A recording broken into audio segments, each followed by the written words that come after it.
Hey, hi, how we doing? Hello, everyone, and welcome to Dual Dynasty, your weekly WWE review show here on the BC Wrestle Pod podcasting, Twitch, YouTube network conglomeration syndicate thing we do on the internet ever so often. Every so often. That's the new. Let's be multiple times a week, but every so often. Yeah, One of my favorite lines is the bi-weekly, not the weekly, not so weekly. Oh my goodness. Listen, I'm going to be completely upfront with all of you watching us today or later down the line.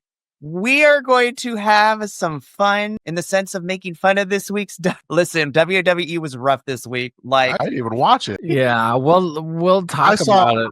My work schedule is weird for people who know. So I was just seeing the text messages from our group chat, and like, man, this shit's weird on my eyes. So it looks like I'm not watching nothing. Yeah. But the positive is that we do get to make our predictions for Elimination Chamber, which is happening this Saturday. Listen, these next 2 weeks are going to be crazy. We have Elimination Chamber, and then the following week, we have a watch along for AEW Revolution, which is getting crazy also as well. Like, the spring is here, and as you know, spring in wrestling. Yeah. Be prepared. So we try not to invoke other promotions here. We try to keep it as siloed and as organized as we can. But it seems like I'll say this once and then we can keep going. Seems like there's always 5 or 6 weeks where everyone just craps on AEW, and then for 2 weeks it flips and AEW is perfect and WWE goes down a little bit, and then the cycle repeats itself. So there's sort of this 4 to 2, and we're right in the middle of that 2 week. Like, oh, AEW's kind of killed it since Grand Slam, and then Collisions was great, which I was being told to go watch that, and Dynamite was really solid, and then we got this sort of, where the hell are we going with WWE creative? And to my point, I know it's not on my thing normally this time, but Ring of Honor was still back because for some reason Chris Jericho was still their champion. Oh gosh! Oh my gosh! I saw somebody say, somebody goes, Chris Jericho's retaining the Ring of Honor World Championship. Who should you throw him? Somebody's top comment was retirement. Listen, the crowd. Listen, I mean, I'll just say this now before we get into our WWE review, because we got a lot to do, because we're doing Raw, SmackDown, and predictions or Elimination Chamber. We have a lot to do. We're going to be like, hey, SmackDown sucked. All right, Elimination Chamber. I mean, that's very fair. We still got to talk about it, though. Yeah. But yeah, the crowd telling Jericho he needs to retire when he comes out for his entrance on Collision during that main event. Fantastic. Love you, crowd. You're great. Well, because he genuinely Good job, Arizona. I'm proud of you. He genuinely thinks it's because of the way he is in the ring, not who he is as a person. And it's like, oh my gosh, you're just so... Yeah, Phoenix, Arizona, I was proud of you last night. Well, I mean, to be fair, until recently, it was like, okay, maybe he's not that kind of, shitty person. That we learned a bunch of stuff about him. But never mind. SmackDown was so good. We're talking about Chris Jericho. So let's just get into it. You already know the drill. Follow us on the socials, cop some merch in the link in the description below. Let's get through Raw so we can go to Elimination Chamber and talk about it. So we are covering a Monday Night Raw from February 17th. And we open things up with Mr. Underdog himself, Sami Zayn, to come out and cut a promo. So in this promo, and Kevin Owens, we'll talk about you in SmackDown, because now we have gone to illegal levels of wild. This is getting out of hand. So I mean, it's reminiscent of an old Triple H Randy Orton. I was gonna say, but Sami Zayn comes out to cut a promo. He answers Kevin Owens' promo from SmackDown last week, about going to Toronto to face him. But Sami just doesn't want to go there to talk. No, they are destined to do this forever. His words, not mine. So Sami wants a match with Kevin Owens, and he doesn't just want to fight him. He wants to end him in this craziness. Sami wants to destroy Kevin and hurt him really bad, which causes Adam Pearce to come out to tell Sami there is absolutely no way that I, the general manager of Raw, and, WWE in general, will not let this match happen. So the answer is no. Sami walks up the ramp, stops Adam, gets in his face, tells him that I want this, you want this crowd wants this, give me what I want. And Adam Pearce is like, okay, I'm going to give you the match, but whatever happens, myself, Raw, WWE is not responsible or liable for what is about to go down. And so it is officially made that it is Kevin Owens versus Sami Zayn in an unsanctioned match. So I'm just like, I wonder if they're going to bleed is my question. That's the first thing. I was like, will WWE let them bleed? What was I know we tied it in the group chat and somebody else made a list of this. There's a weird history of unsanctioned matches, right? Like go ahead. I had asked about that because I was trying to figure out when the last one was, and I believe it was the NXT one in 23. Yeah. Yep. Was the Me answer. and Minnie were at that live. Grayson Waller and Johnny Gargano. That was the last WWE anywhere across the three brands unsanctioned match. Interesting. That's the last. So it doesn't. Is this new? I feel like I've heard this before, but maybe not. It's not a '90s thing. I don't remember from when I was watching a lot. I think NXT is the one that kind of made it a thing before. Yeah, I think this is the first main roster unsanctioned match. Interesting. Because they've done exposition matches. I remember Ken Shamrock just destroying that one jobber guy that one time, and then there was a few other small when MMA was really peaking that 2001 time. Dan Severn and some other folks, they were doing stuff like that, but never this unsanctioned. It was just no holds barred or whatever else thing. I don't hate it. It's also kind of funny if it's sort of it's unsanctioned, but we're still gonna air it, as opposed to unsanctioned boxing, which is illegal. Like there's a whole thing to that. I mean, I'm excited because literally WWE is basically giving us the Kevin Steen, El Generico road to ROH Final Battle 2010, in which we kind of did the same thing where these two went to go kill each other. My only trepidation with this unsanctioned match is because this is WWE and, bleeding is not necessarily a thing in this current era because it's not great for the whole sponsorship and things like that. I'm like, even if we don't get blood, please let these two kill each other because I was already disappointed with the ladder match at Rumble. Don't make this another disappointment. It also brings up the question, how come NXT, technically your developmental brand, gives me better stipulation matches than main roster?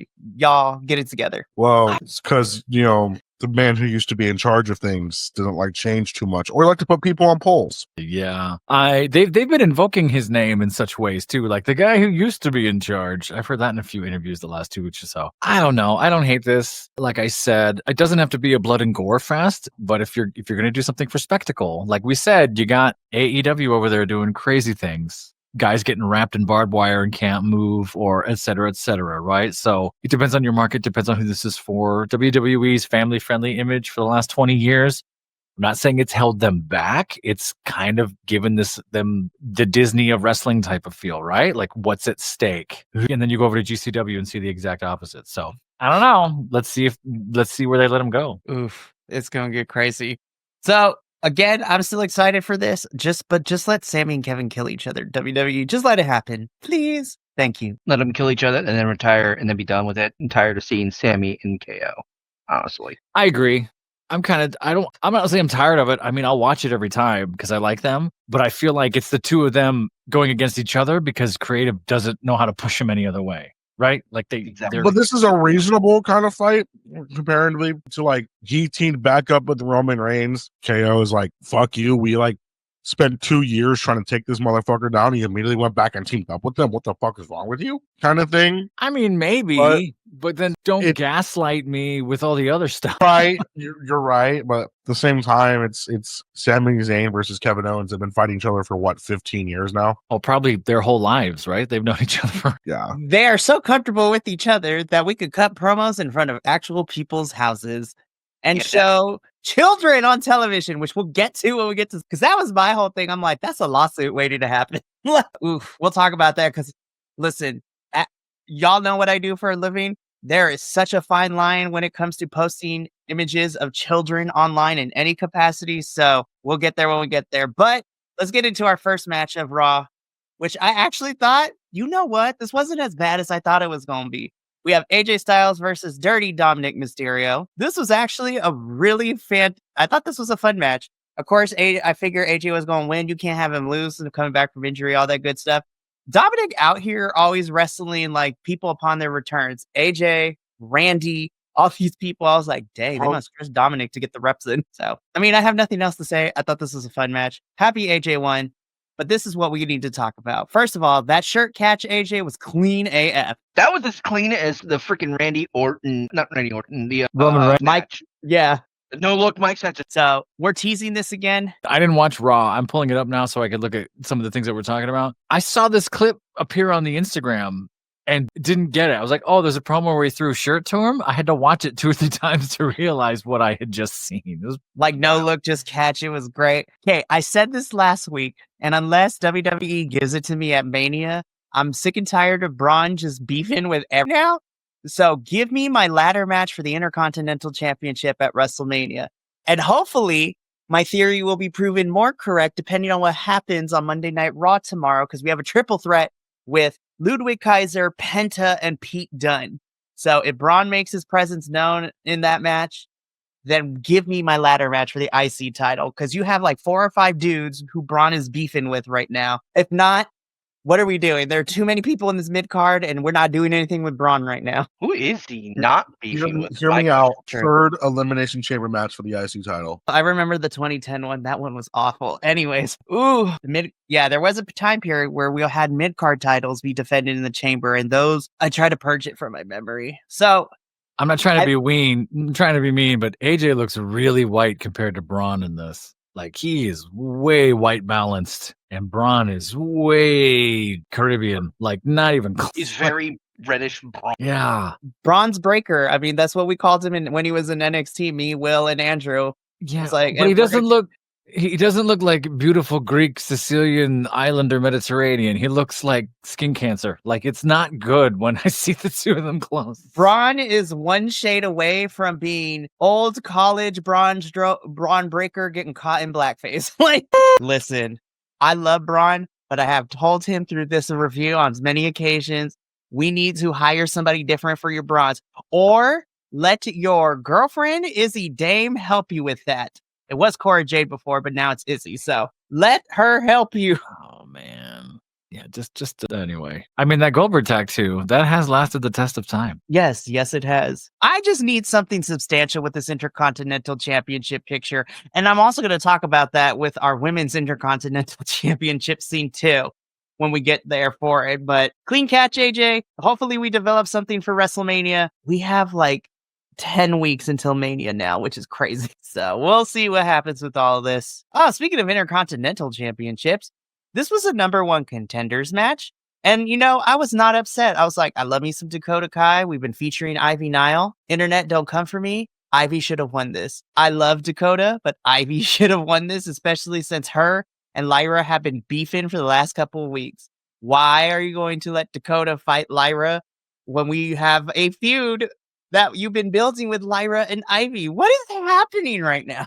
Because they want to save Ivy in that one for Mania. I guess, but then don't have them beef on screen and backstage segments right now. I honestly am there with you, because I obviously I'm kind of like against the whole American Made. Now, Honey Mustard Sister here did an amazing job, and I absolutely love this match. This was actually one of my favorite matches of the entire week, because it was a lot of good spots. I was conflicted because I didn't want American Made to win, because that's where you're supposed to, where they want you to feel. But also, I really wanted Ivy to win, because it seemed like she really worked hard to do this, and then Dakota just felt a little out of place. Yeah, I mean, I understand why you would have a #1 contenders match, because Dakota technically was the finalist in the initial tournament.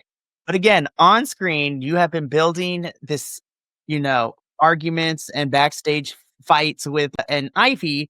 And for Ivy not to win here, it kind of sucks. Now, to your point, Minnie, if we do get Lyra and Ivy at WrestleMania, it could be a lot of fun. Big thing for both women. If Dakota doesn't win this title, then why do we have her here? Like, why let her win, be #1 contender, only for her to lose again to Lyra? And So she's not even defend the title, because the title's not being defended. I mean, we didn't talk about this last week, but the hashtag WWE women deserve better. And I'm just like, I think there's a lot. I think now we're starting to be like, oh crap, we should probably start figuring out more stuff for the women. So I'm like, no, duh. The fact that Shawn Michaels is able to have like over 50% of NXT be women's segments and matches, like, I don't know what Hunter is doing. And no, you don't get to be called Triple H until you fix this. So Hunter, what are we doing? That's how mad I am. He doesn't get to be called Triple H. He's Hunter for right now. Just call him Paul. Get him really mad. Mr. Paul Levesque, You, what are we Paul, doing? you listen to me. Look wrong, Paul. Because if we all remember the acceptance or the entrance speech for the Hall of Fame last year with Paul Heyman, Stephanie married the wrong Paul. Good joke. I'd love to see it. So Dakota is number one contender. We get that championship match tomorrow night on Raw, so it's going to be fairly interesting to see what happens with all of that. But I agree with Kilt. This was probably a really good match. This is probably my favorite of Raw from this past week. So let's move on to our next thing. So yeah, Dakota wins. I love Dakota, but Ivy should have won. This was so awkward, but like for some reason I kind of dig it. So Gunther comes in and does the whole Jey Uso entrance. Sorry, Mikey. I didn't mean No, to. go ahead. This was awkward. This segment looks like it. I'm looking at this for the first time. This segment looks hell long. It was long. It was so unnecessarily very long. I'm skipping along on my phone, and all of a sudden, we're still here? Sorry. So I get why Gunther does this. So, okay, let me get the platform, and then we'll dive in. So Gunther does the Jey Uso entrance, mocking Jey, because, these two are about to fight at Mania in 10 weeks. Then Gunther gets into the ring. He continues to tell us why Jay's not going to win. Jey ends up on the ramp. The security holds him back for a little bit. And then, they proceed to fight. So that's what we're doing. So Raw, it's basically the same thing we got last week and the week before. So I'm really worried that WWE doesn't know how to carry this feud into Mania for the next 10 weeks. I'm scared. I mean, I'm excited for the match at Mania, but damn. Yeah, I think the match would be cool. They didn't plug any stories really into this other than a loss here and a fight there, right? So they got 10 weeks to keep us interested. Unless it's Gunther appearing into Jay's house. Like, I don't know. What weird stuff are they going to do? We don't need everybody appearing at everyone's houses. Because, look, last time... So, outside of Kevin Owens invading Sammy's house this week, the last time we saw someone come to someone's house resulted in someone kind of getting arrested. Lo and behold, AJ and LA. Yeah, faux arrested. Yeah, I mean, arrested. Also, we were so focused on AJ. I was like, "Sir, are we on the juice?" Like he was absolutely ripped for no reason. But yeah, so I'm really worried that WWE is not going to figure out a way to carry us for the next 10 weeks to, tell a story here. I'm still excited for the match. And I'm holding out hope that it does get better. But we had 3 pull-apart brawls in the last 3 weeks between these two. I need something else to keep me invested in the story aspect of this. I could say the same thing for Miss Tiffany and Charlotte, but, we'll get there when we talk about SmackDown. Oof. I'm going to wait. You know what? I was going to say something. I'm going to wait till we get to Charlotte and Tiffany because I have a thought. I want WWE to change what happens in our champions picking who they're going to face at Mania. We'll talk about that in a little bit when we get to SmackDown. This is actually a pretty decent banger, though I do feel it did take them like the first couple of minutes to kind of get on the same page and find that chemistry. And then when they did, this was great. And then, Ludwig Kaiser made an appearance too to distract Pete Dunne to allow Penta for the win, which now leads into our triple threat for tomorrow. Nice. No. I love Penta. He is the new shiny toy for WWE right now. Yeah. So if Penta can keep getting reps in and get folks up to his speed so he doesn't have to do less, then he's going to start being great. I still want to see him do more crazy rope stuff, but I think he's waiting for more people to get used to what he does, but I think it's going to work out. Oh, absolutely. Also, shout out to Penta, who, has been wrestling with a whacked up bicep, as we learned on the Sheamus Celtic workout series. Yeah, what was this about? So Penta technically needs surgery on his bicep, but he hasn't gotten it in like 3 years, and he doesn't know if he's going to because bicep repairs take forever to heal. And of course, luchadors don't want to be out of the action for long. So, wow. I mean, it's functional. It just looks really weird. Also, that video with Sheamus also proved we need a hype man like Penta in our lives. Seriously. Yeah. And also, I need Sheamus to now be formally known as Penta. Show me Sheamus. Love that. That was like as soon as I saw that, I had to send it to you because I'm like, holy crap. I've known a lot of UFC guys. Actually, I knew Jason David Frank a long time ago. Rest in peace. He had ripped I think it was his bicep or his tricep. Okay. Either before a match or after a match. And the next weekend, he was at an event that I was working security for, so he's walking around in a sling. And that took forever for him to heal. Wow. So I understand Penta's mentality when it comes to that, but it's also, that shit's expensive. Jason David Frank was a real one. That's cool you got to meet him. Oh, I worked with him and many other celebrities and different people over the years because of all the security convention stuff I've done. Almost got ran over by Stan Lee. Yeah, that was fun. Kilt has so many stories. Save that for SmackDown when we run out of shit to talk about. For real. Exactly. I just don't like Pete Dunne. He looks so weird. He sounds so weird. We'll get into this when we get to our boards because I had a trouble with him because I wanted to put him on the board, but I chose not to because he's not great on the mic. He's okay in the ring, but he's not great on the mic. And it's just, it's interesting to say the least. Yeah. Stay tuned for that podcast episode later this evening. But again, Ludwig Kaiser comes out. We're getting a triple threat. Something tells me Braun's going to interfere in that match tomorrow night. Give me my ladder match, please. That's all I want. Or even a fatal four-way. You know, this WrestleMania smells of we're going to need to try to get everybody on this card. So we'll see what happens. Well, they always have a showcase match, so. Yeah, that's also very true. And if it is a showcase, nerf Pete Dunne and let him actually look like he's breaking fingers and bones out here. So this was kind of a banger too, but this was also kind of roped in with what happens in the middle of this. So this is the final Women's Elimination Chamber qualifying match. We have Raquel Gonzalez taking on NXT's Roxanne Perez. So I thought this match was pretty decent. Of course, the true standout, though, is for those of us that grew up in the 2000s, I immediately clocked these outfits. I was like, yes, bring it on. Let's go. By the way, Bianca and Naomi, you look good, girls. I love this choice.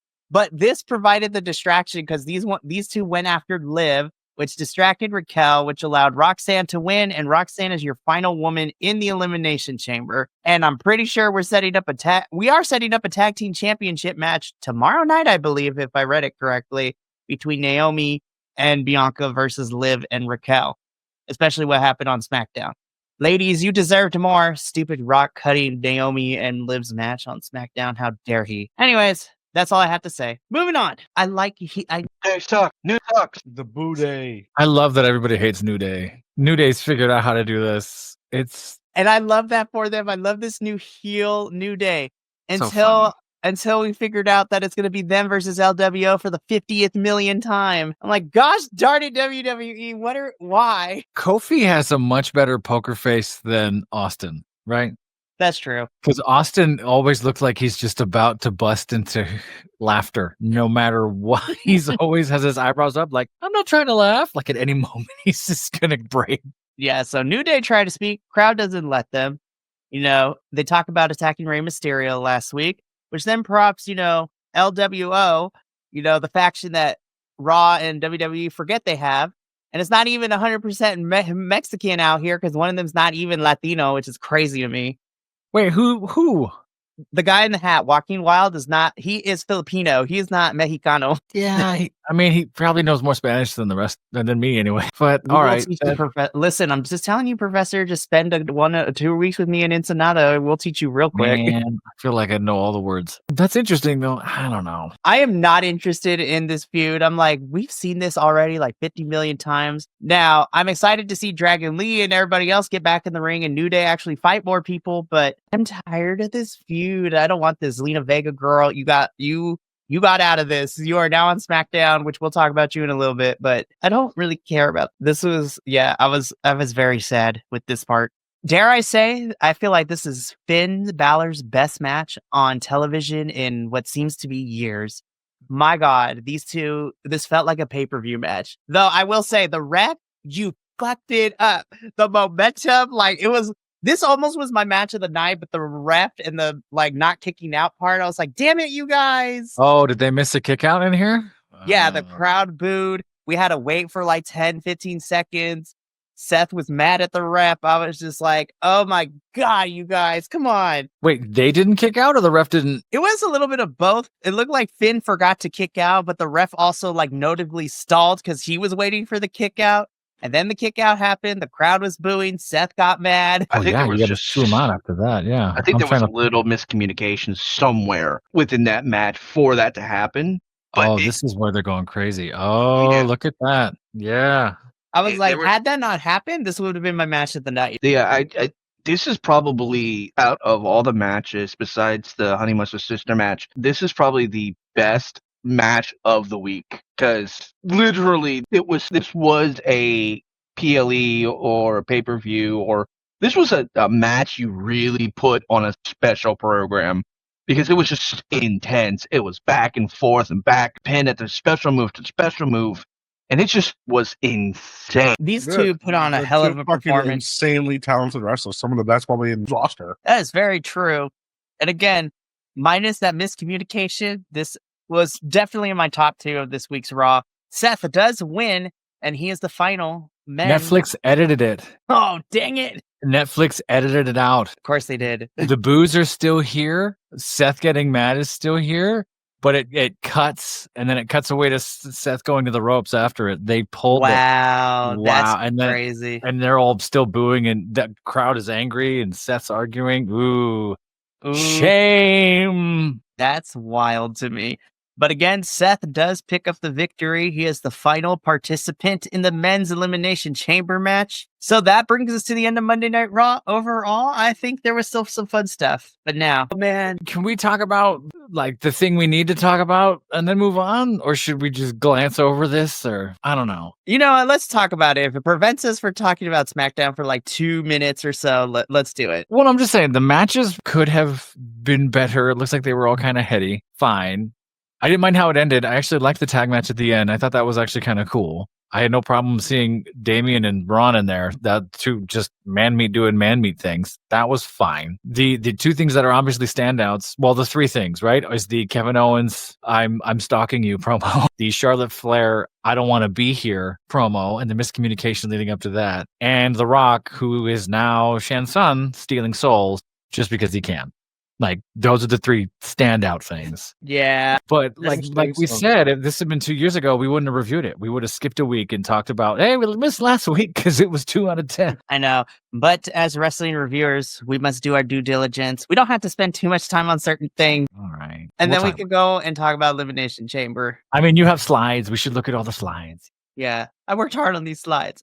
So even though I thought to myself, I was like, do I really want to put effort into the SmackDown slides? Yeah, I kind of have to. Anyway, so we kick things off because The Rock was here at SmackDown. Cody gets taken out of the 6-man. So it's no longer going to be a 6-man, which we'll get to see that slide in a little bit. It becomes a tag team match, which we'll talk about later. And the reason why is because The Rock needs to see Cody in the ring later in the evening. I'm like, oh, here we go. We pulling from GTA San Andreas. Aw, shit. Here we go again. I'm like, all right, we're starting with this mess. Let's just get through it. I forgot this match happened when I was doing the slides. I'm like, oh, damn, I forgot this is a thing. And I didn't hate the match. I like watching Drew McIntyre lose his absolute mind at the end and beat it up on Jimmy. I was like, there we go. Give me the Scottish psychopath once again. But this match did not help because of everything else that went down later on in the show. I'm like, damn, you guys, this was actually not that bad. It's a shame it got overshadowed. It was pretty solid. I know. Yeah, because this match was actually pretty fun. And Jimmy pulling the surprise victory by beating Drew McIntyre, which is crazy. But then, of course, Jimmy gets his whoopings from Drew after the match. So gets Claymore twice. Crazy to watch. Yeah. I don't know what they're doing. Jacob Fatu has been stronger than this, so this angle doesn't really work the way I think they think it does. It's tough to watch. Dare I say, Mello Don't Miz might be a fun short-term tag team story? Yes, that is their tag team name, Mello Don't Miz. No, I guess I made this joke as well when they cut the promo last week. And I'm like, it's so ego heavy. And I'm like, I'm not sure if I like this or not. But my favorite part of this match was R-Truth counting his own tap out, no kicking out. When we get to the match, we'll talk about it. It was amazing. R-Truth continues to be a national treasure. Love Only him. good part about SmackDown this week. I know Carmelo isn't considered a comedic character, but I would put him in that same rank as these types of. I mean, having R-Truth, Miz, and him together is gold. That's right. It actually kind of works. I was like, you know what? This actually wasn't too bad. And I'm here for a short-term Miz and Mello tag team for a little bit. That might be fun to do because but again, as Kilt said, they're both ego central. I am excited for these two to eventually fight each other because I also think that could be a potentially fun match. So R-Truth's looking for a partner. He doesn't get one. He's going to call on a local Louisiana legend, which we'll talk about later. Yo, this promo from Zelina kind of slapped though. I was like, this is the Zelina I need to see. Very neon cyberpunk. Sure. We haven't seen her for a while. Yeah, for reals. Give me a Zelina Vega singles push, the one that she deserves. I'm still mad that when she won Queen in the Ring and we all watched her unused promo as Queen Zelina, I was like, why? So hopefully SmackDown will do her better. And I'm like, she got the heck out of Dodge. Girl, you got lucky because you would have been stuck with the LWO boys over on Raw fighting New Day for the 20th time. So this was a fun promo. This is the aforementioned R-Truth, Louisiana native, turns out to be LA Knight because LA is the abbreviation for Louisiana. So this tag match was hilarious. It's a good joke. Yeah. But Shinsuke would ultimately take out LA Knight, which would allow R-Truth to get pinned. And Mellow Dope Miz picks up the victory here. I feel so sad for Shin. WWE has proven me right once again that they don't know what to do with him in championship reigns. And he has a cool ass character. How can you mess up Sith Lord? Anyways. They don't want to take the risk of making him that Japanese anime villain like we saw, right? Well, for some reason they just pulled away from that, which was dumb. Well, remember, this is the Disney of wrestling, and we saw what Disney did to Star Wars. So of course, they're going to mess up Sith Lord Shinsuke. I mean, the joke writes itself. I don't think you're wrong. I think they're nervous about his promo skills. And there's just things that they don't like, which is a shame. So they just let him lurk in the shadows. I think that's just doing him a disservice. That's tough. Justice for Shinsuke. Anyways, this was tough. Yeah, the whole intro of this. It's like, ooh, that's a good call. I'm just saying, because there's another certain big Japanese name in MLW right now. Shinsuke versus Kenta would go slap. Like amazing. Anyways, I mean, that's actually not a terrible thought, right? He's made his impact. He knows what he's done. He doesn't need to be here. We know who you are.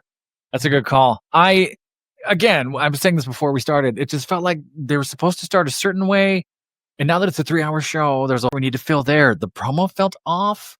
And I might go full conspiracy. It sounded like they were waiting for Charlotte to enter during this promo, and they just stood there and did nothing. And there's like 2 or 3 dips here where they're just waiting for music to start that never happens. I could be crazy. That's just what it looked like to me. And then all of a sudden, we come back from commercial, the match has started, and then Charlotte Flair walks in, not caring, like doesn't even do Charlotte Flair things, just sort of pops her hip and walks on down, and then gets to the commentary table and doesn't say anything for the whole match. Just kind of doesn't. So she said like 3 words, said, hi, how you doing? I'm here. And then it gives off the, I'm only here so I don't get fined. a little bit. Yeah. And then she's the one, I don't want to say dumb thing. The one not great thing she said was sort of like, yeah, she learned one move while Tiffany's doing like backflips and crazy things. And I was like, no, she's got lots. So it didn't quite come off. So here's the thing. Have I missed Charlotte Flair? I do a little bit because, you know, it's been almost 2 years.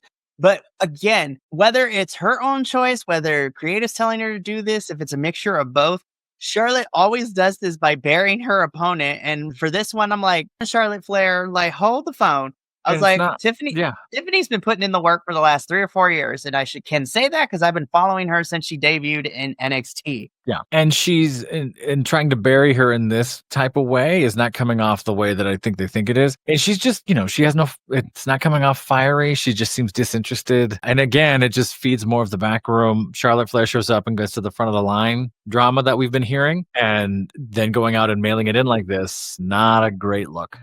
No. So this does lead into Tiffany and Candice, which I thought was actually a pretty good match.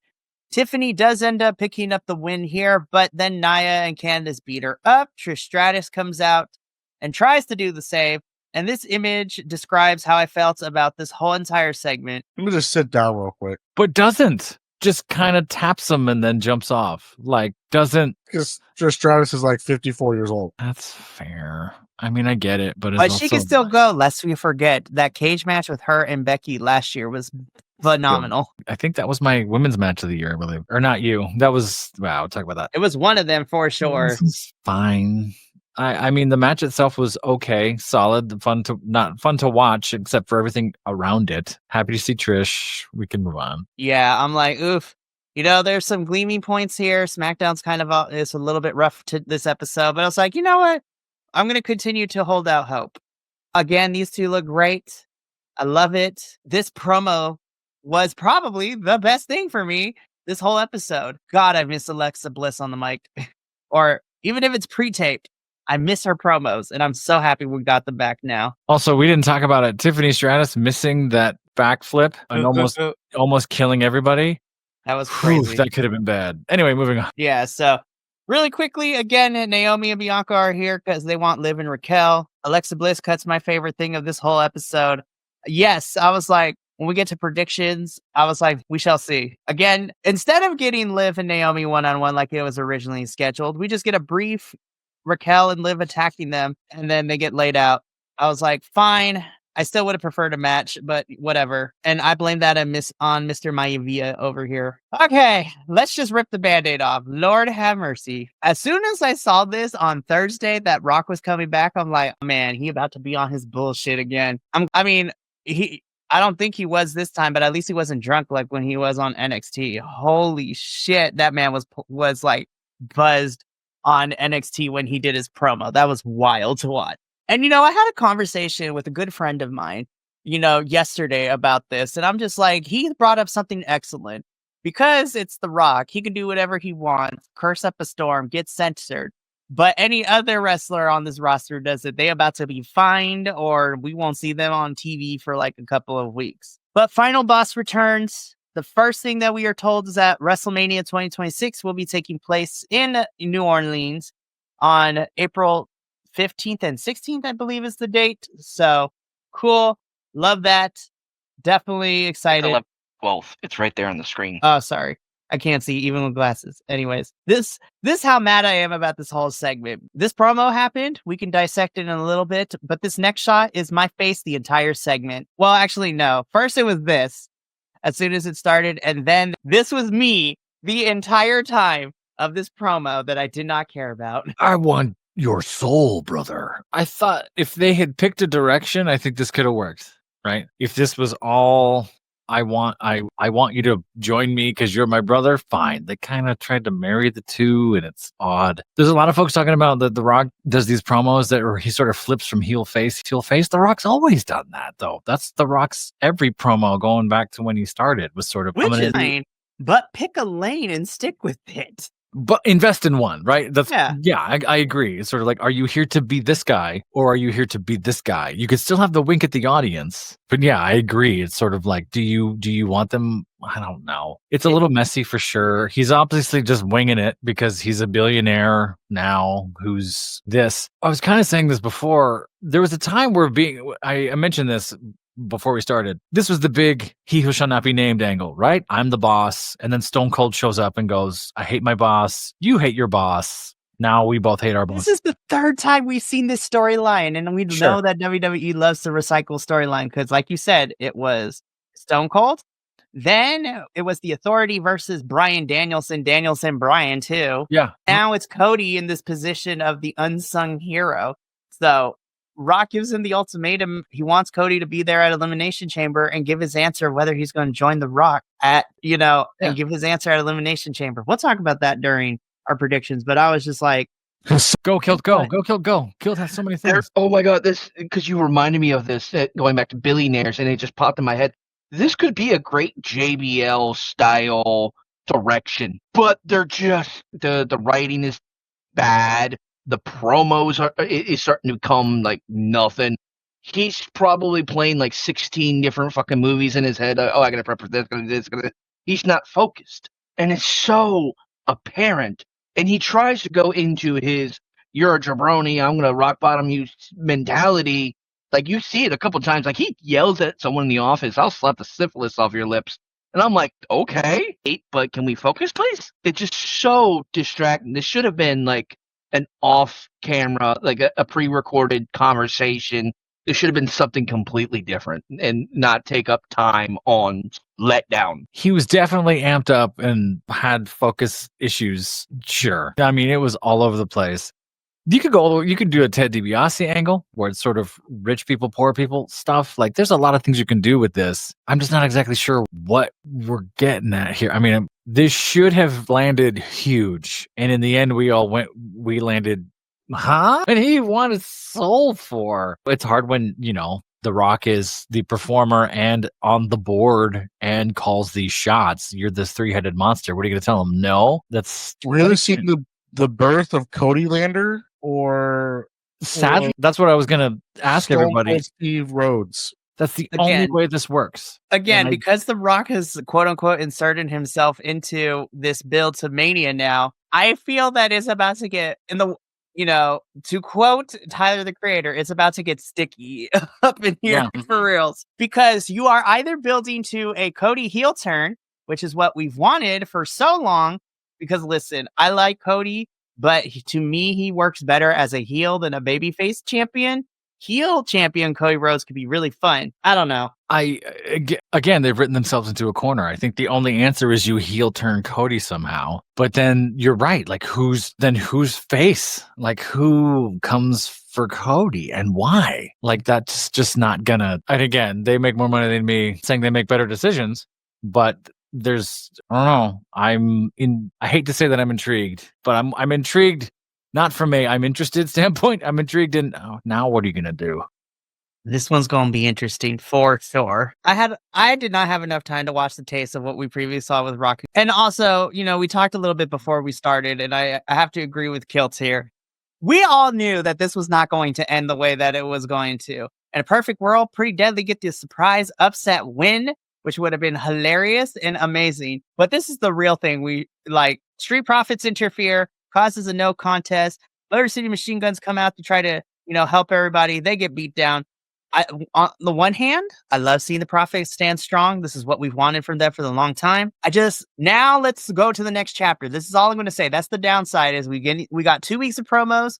We get them interfering. Now let's put some legs to what inevitably is probably going to be a fatal 4-way at Mania. Or I know WWE doesn't like to do this often, but do a gauntlet match. Start out with 2 teams. One gets eliminated. The next team comes out. It is a gauntlet match. And then the final team standing is ultimately the winner. So technically with the gauntlet match, you could get 3 tag team championship matches. I really hate that. I think that's fun. But those are the only 2 matches I think should, apply for Mania. Just don't have a standard fatal 4-way tag team match. We're only 2 in. Either do tornado tag or gauntlet match. So Kevin Owens, we need to file a restraining order because, sir. Yeah. Also, I need somebody needs to tell me what Kevin Owens' insurance is like because we need to send it to a therapist. We need to see him to a psychologist. This promo is not covered by his insurance. This is some Maury Povich, Steve type of nonsense. So Kevin Owens is talking to his promo about how, he's going to destroy Sammy. And he's like, but you know what, Sammy? I wonder what your family thinks. Hands over to his wife and child, which that's a red flag for me right now. I know that we got to do this, but crap. And then we see Sami Zayn. I'm like, oh my God, Kevin Owens, you are crazy. But this is my little soapbox moment for this episode. I am a proponent. It doesn't matter what medium, if it is, whether it's professional wrestling or anything. I have a hard time with children being presented on screen like this because once that's on the internet, there are some weirdos out there. Not saying that that's what's going to lead to, but children should not, unless children under the age of 18 should not have faces shown on here. That's just a little nitpick. But this promo was wild. It's like, oh my God, now we're stalking Sami Zayn in his house. The thing that gives me enough dissonance where I don't want to say okay with this, it was still kind of scary. That's not Sammy's house. That's a set. That's an Airbnb. There's no... Oh, absolutely. It's definitely a set because of the lighting that on freaking... Oh, absolutely. No, come on. And they're in an apartment building kind of thing. I'm not trying to diminish anything you said either. I know they're trying to get Kevin more and more unhinged. He's taking this more and more personal. At least he's not in his car anymore, so I get it. I don't dislike the idea. I think this just comes off a little stalkery and creepy, even when it was LA Knight, kicking in doors. Just and a little bit? Well, but in a different LA Knight going to the gated community and raising hell was one thing. This one, bearded fellow looking through your window, that's a little, that's the wrong. Kevin Owens is giving me What We Do in the Shadows, but on a whole nother level.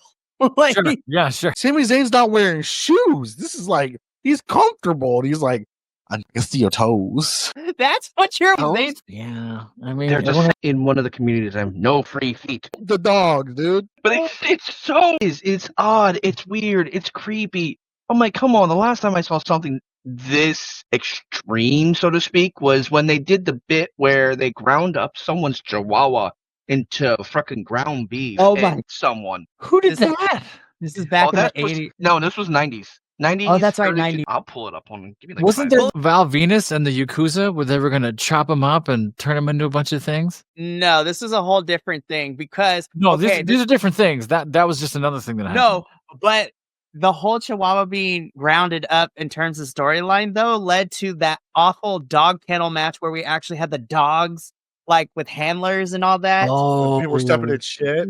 Yeah, that's right. Oh my. because that little storyline and that thing and that kind of event setting off in the story led to that god awful match. That see, I know my wrestling history sometimes. the infamous Kennel from Hell match at Unforgiven in '99, where they put the cage down and then they on the ring they put like a grid line around the so they basically make 2 cages for no reason. And then there was This is actual how good dogs. SmackDown was. We're talking about kennel matches from 1999. See, the sad thing is this was my favorite part, but this is the only thing I truly liked. Hold on, sorry, I had to. It was a Big Boss Man fed Al Snow his dog. Yep. It was like filmed Wow. in a hotel room. It was weird. Wow. The Big Boss 90s Man has were been wild. some really weird fucking stories, dude.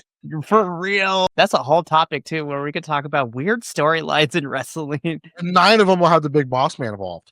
For real. Why him? The dude that started up as a cop. Nah, he's gonna get hanged from a cage. Huh. This is stay tuned because that's gonna be our March episode for reals. But no, so we get to the main event. So originally, before, as of Wednesday, when The Rock was not being announced for SmackDown, it was going to be a 3-on-3, which would have been fun. Rock got announced. Tama Tonga and Cody Rhodes get taken out of the match. So this now becomes a tag team match between Damian Priest and Braun Strowman versus Solo Sikoa and Jacob fought too. Towards the end of this, Jacob accidentally kicks Solo in the face and allows, Braun and Damian to pick up the win. Poor Damian, man. Like Braun, we're trying. I'm happy he's on SmackDown, but I feel like he's lost a little bit of his shine. But hopefully the Chamber will give some of that back to him. Because after Chamber, I'm wondering where Damian's WrestleMania journey is going to go. So we'll see what happens with that. This match was fun. I liked it. This is how we ended SmackDown this week. Woo! This was a rough SmackDown. Brad, Cool. So, any final thoughts before we go into our last bit of the episode? no. When you have a promo segment so bad, you forget the rest of the matches. It was not a good SmackDown. Cool. Give me your soul. Gosh, that was bad. Alrighty. So we are not done quite yet because we are going to be doing our Elimination Chamber predictions next, but I'm going to change the venue a little bit. So enjoy this little dance break as I also send into our WWE group chat the performs, and we're going to do this live. So enjoy this little 10-second dance break. Yeah. Here we go. Cool. Now we're here. Don't Professor's card. He magically disappeared. The beans. Checking on the Alrighty, so I am currently sending to our WWE group chat the form. So we're gonna go and do this live. Well, we gotta wait for the professor. I don't want to do this until he comes back. But we are going to end this week's Dual Dynasty review by going over the card for Elimination Chamber, and we are going to be making our predictions live as we go along. So, Elimination Chamber is this Saturday, March 1st. It is coming to us live from Toronto, Ontario, Canada. For those of you in the United States, you can watch this pay-per-view on the Peacock at 4 p.m. Pacific Standard, because that is when the show starts. It's going to be a 4 p.m. pay-per-view. So, this is going to be interesting. So, we are going to go through. There are technically, there's 3 official matches, 1 unsanctioned match, and even though we just talked about on SmackDown, we will briefly talk about, because there is a question on there that has to do with Cody and The Rock, because we know that's going to take up like 20 minutes of the pay-per-view, which is going to be to get through. But let us begin. So, again, when we do our predictions, we talk about the matches in order. If I were booking the show, this is how I would put these matches and segments in order. I was very close with Vengeance Day in its final order. I just got 2 matches were switched out from their placements, but I was like, oh my gosh. I feel like WWE is bugging these podcasts. But let's begin. So let's talk about the Women's Elimination Chamber. So to remind everybody here and everyone at home, the Women's Elimination Chamber is for, the woman who wins the Elimination Chamber will go on to face Ripley for her championship at WrestleMania. So in this match, we have Roxanne Perez, Bayley, Naomi, Alexa Bliss, Liv Morgan, and Bianca Belair. So because Elimination Chambers can be truly unpredictable, For both the men and the women's matches, gentlemen, you will be allowed to pick 2 women who you think are going to walk out as the winner. I'm going to be honest. I feel like between the men's and the women's, for me personally, this one's a little bit more unpredictable, but also predictable, if that makes any sense, because I can make a case for any of these 6 women. But if I am going to pick my 2, I think that the winner of the women's Elimination Chamber, my 2 picks are going to go to Bianca Belair and Alexa Bliss. I think those are my top 2 of walking out of the chamber and going on to face Rhea Rodriguez. I feel like that feud will go into Mania for the tag belts. So I don't feel like they're going to be involved in the world championship scene. Now, a dark horse, I want to almost pick Roxanne Perez. I feel like this is her main roster push, but I feel like they might want to fill her out in the main roster a little bit more before they do that. So I'm going to go with the established talents of Bayley. She main evented last year. I still feel like that's fine. And then, of course, they're returning Alexa Bliss. Everybody wants to see her do something. Fair points. All right. So Professor, I'm going to call on you next because I always love watching you struggle to make your picks. Just kidding. I love you. That's fine. It's good content. Because I know who I want to win. I would love to see Roxanne Perez win this thing and get the push and go to the main roster. But I agree. I don't think they're going to do it this. I don't want to say this soon, but this quickly from the Rumble. I think the Rumble. I think she'll have a strong showing. I think they'll make her look great. I think Alexa Bliss is too easy. I think she's been out for 2.5 years and she's come back and then they go, "You won the chamber. You're getting a shot." I don't hate it, but I don't know if they're going to push it that fast. I'm going to go Naomi and Bayley. Cool. Bayley's the safe hand, but if Naomi wins the chamber by screwing over Bianca, we see the turn here going. That would be fun for sure. That's a fun 9 weeks going to WrestleMania. Absolutely.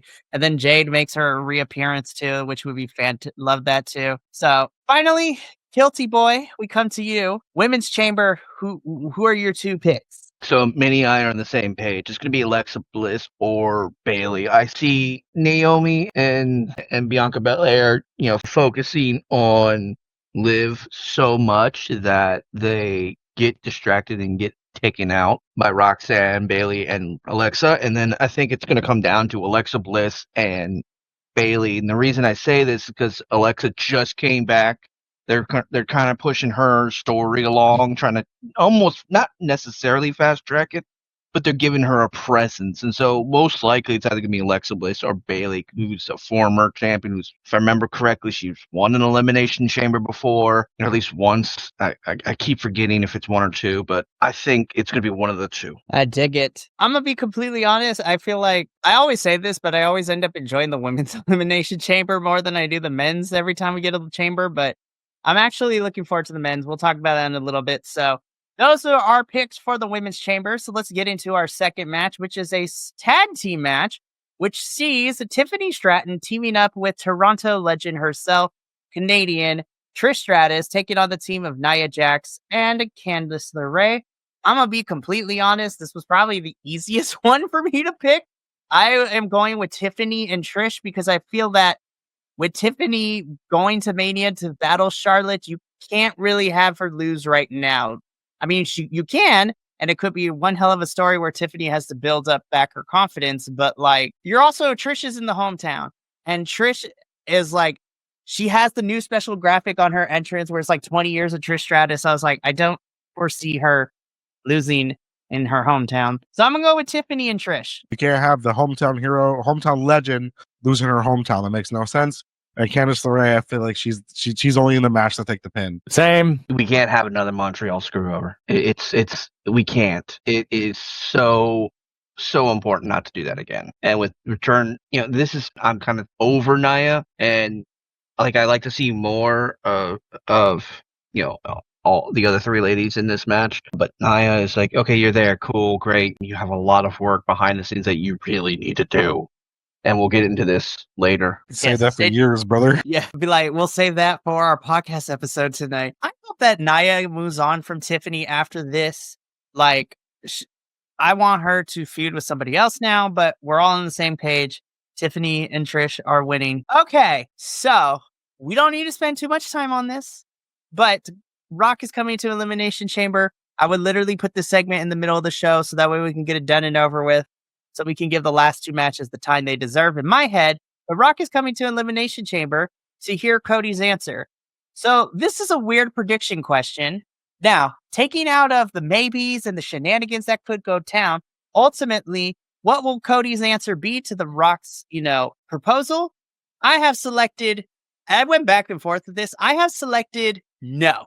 I don't think Cody is going, as much as I want to see Homelander Cody, I don't think WWE has the confidence and the cojones to actually make fans and children and all that. So I think WWE is going to play it safe, which sucks, but you know what? It is what it is. Cody's going to say no. Regardless of the shenanigans or everything, I don't think I think, and I hate this trope, but it is what it is. I think we're getting a repeat again of Stone Cold Steve Austin and Bryan Danielson Bryan, of Rock putting every obstacle in Cody's way leading into Mania. So for 10 weeks, Cody has to overcome adversity. And I hate that trope, especially when it's a white babyface champion. I'm so tired of the white babyface having to come over adversity. Is some bullshit. Anyways, that's for another podcast. But there's no way WWE is having Cody join The Rock and be bad guy. Minnie, what do you think? Is Cody going to say yes or no? I say he says yes, but because he might not feel confident enough to beat who's going to win the Chamber. I feel like you're going to have Punk or Cena win the Chamber. So there's my picks for that one. And Cody might be like, I don't know if I can beat either of them. They're the best. I might team with The Rock to get the end. So you might be starting to lose confidence after everything that's been happening with KO and everything else. That sounds so shady, McMahon. It feels like that's something that would happen. Anyway, continue. Sorry. Minnie's like, that's it. Well, Professor, it's your turn. So what will Cody's answer be? Yes or no? I hope it's yes, because I'd love to see heel turn Cody. I think I agree with you. No, Moss. I don't think they could do it. So I think it's a no. And then finally, Kilt, Cody's answer. Will it be yes or no? It'll be no. Honestly, there's no. We've already written so many corners into this current run of WrestleMania with Sammy, with all these other people, and it's like putting him to turn heel now doesn't make sense. It doesn't feel right. Like it's not. No. I feel like he turns heel and he beats the person he's supposed to face at Mania, and it becomes like not like a new Roman Reigns, but like, yeah, that's right. Fuck you guys. I was the man who beat John Cena in his last ever WrestleMania. He couldn't get the belt off me. It would make sense to me if he tells The Rock no, and then we find out at WrestleMania it was a yes. It was a back deal, right? Like that's a hook. If that's what happens, my answer will be a yes, and that will be a yes on my prediction things. I'm saying that now. That's what's okay. You heard it first here on Sunday, February 23rd. WrestleMania. Listen, when you come to watch WrestleMania with me at my house, Minnie, like we are going to, I'm gonna put that in. If that's what happens, I'm standing up and I'm doing the DX suck it in everybody's faces on live camera. That'd be hilarious. So maybe not the faces, but I will be like, this is very true. But then I will shake Nostradamus's fucking hand because he predicted something crazy again. Seriously, there are some crazy predictions out here. Alrighty. So let's get into what I would have semi-main event the show, which is our unsanctioned match between Sami Zayn and Kevin Owens. I'm going to be completely honest. I have gone back and forth because it can truly go either way. Kevin Owens, I feel like should win because after losing to Cody in that ladder match at Rumble, I think Kevin needs to have a win. But again, Sami is always the perpetual underdog.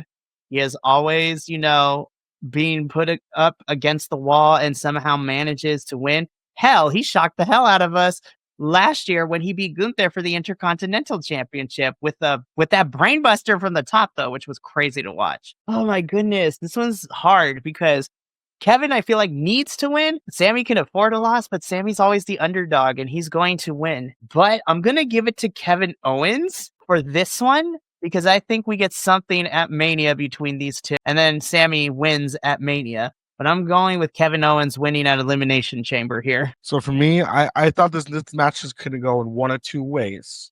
So one way is neither of them win. It's a draw. They beat the shit out of each other so much that they can't continue the match. So it's other one is Sami Zayn wins due to Randy Orton's return. I feel like this will be the spot where he comes back. That is very true. Professor, who do you have? I think we throw Kevin Owens into a meat grinder and feed him to a chihuahua. I think there's going to be something to this because the two of them are going to show out. It's Canada. They want to make it look good. Every time they go home, they do something remarkable, the two of them. So I'm sure they got some crazy stuff planned. This has potential to be nuts. I just hope they don't get hurt. That's my only thing. But I think it's Sammy. I think Sammy takes this one. Yeah. We don't need people getting hurt right before Mania. So, I forgot what Mania was like 3 or 4 years ago where everybody kept getting hurt and we had to keep changing the match card. It was so bad. That was 21, wasn't it? Where I think folks got hurt and COVIDs and airplanes and all hell broke loose. Yeah, it was crazy. All right, Kilts, we come to you.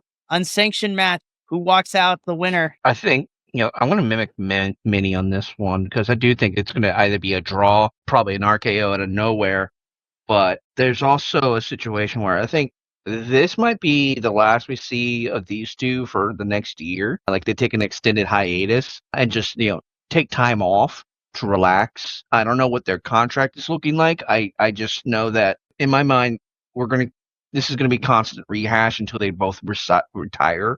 Or they do, something like a tag run again and become tag champions again, or what have you. But I got Sammy on this one because the way that they're writing this with Kevin's delusions and basically going after people for no reason, I think Sammy would be vindicated for this, and I think that's where we go. Hey, I can't be upset at that. So like I said when we were talking about Raw, when this match was set up during the Raw segment of the show, I just want WWE to let Sammy and Kevin do their thing. Like, let them go ham and just let them. If you're not going to make them bleed, at least make them be like, oh my gosh, I think someone broke a back, broke an arm, broke a pinky finger. Like, I want to see violence, which is crazy to say, but it is what it is. But I'm just saying, let these two go at it because another company also has two friends who are about to probably kill each other in a steel cage in another promotion for their pay-per-view the week after. So get it together, WWE, because I want violence in everything that I see. So